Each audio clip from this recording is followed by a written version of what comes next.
In the second part of our lesson on derivatives and graphing, what we want to do now is to talk about concavity. So what concavity is basically the shape of the graph.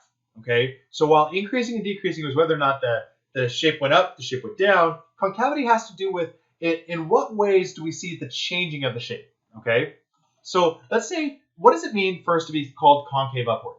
So to be called concave upward is to imagine it's like a bowl. Okay, so here we have this bowl, call it from A to B. Okay, and notice that the bowl is upward. So that is called concave upward. Okay, and then what does it mean to be concave downward? Okay, this is our concave downward. Okay, it's facing downward, right? You can see that the shape of the graph now moves downward. Okay, so this is concave up, and this is called concave down. And if we have this as C, so from A to B, we're concave up, and from B to C, we're called concave down. Now, this point here, okay, this is called an inflection point. An inflection point is where the graph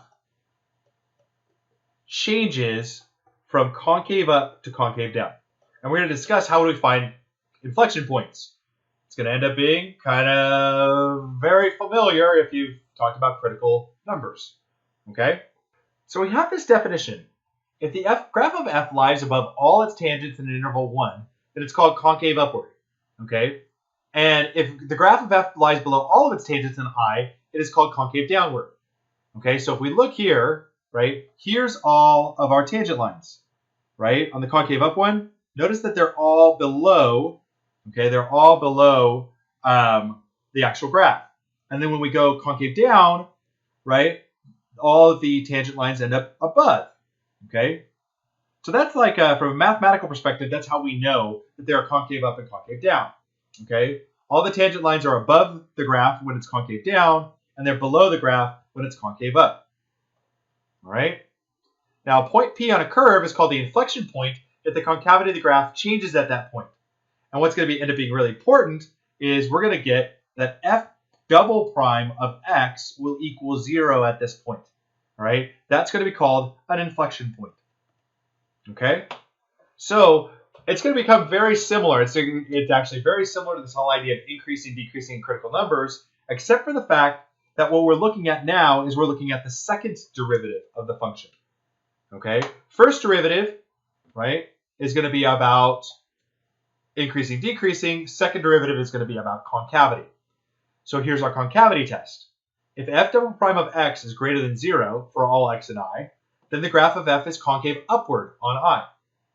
And if f double prime of x is less than 0 for all x and I, then the graph of f is concave downward on I. So now let's find the intervals of concavity and the inflection points of the graph of f of x equals 2x cubed plus 3x squared minus 36x. Okay?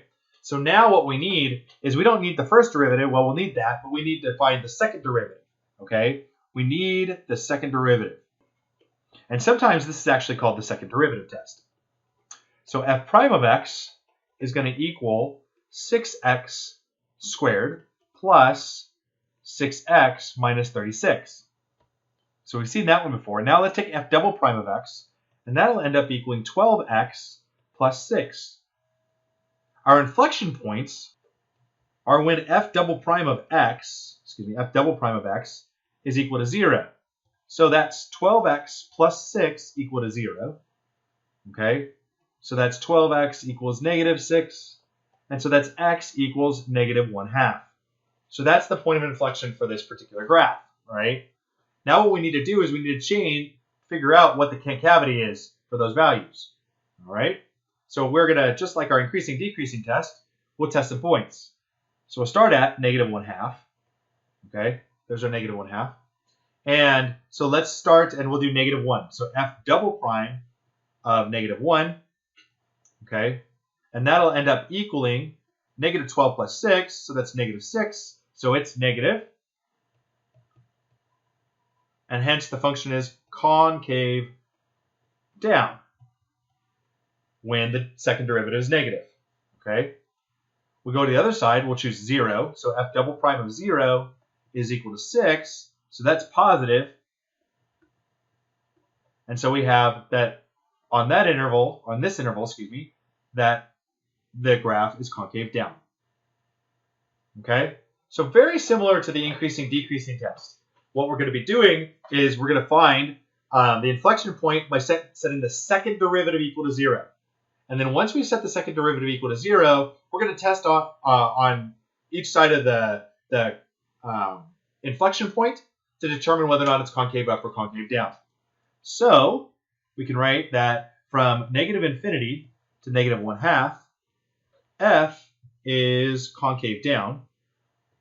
And from, excuse me, concave, this is concave up. Concave up, it's positive, it's concave up. And from negative 1/2 to infinity, f is concave up. And so that is our test for concavity, right? Remember what happens to the shape of the graph when you actually go from concave up to concave down or down to up. Okay, that's going to be important as we sketch some curves.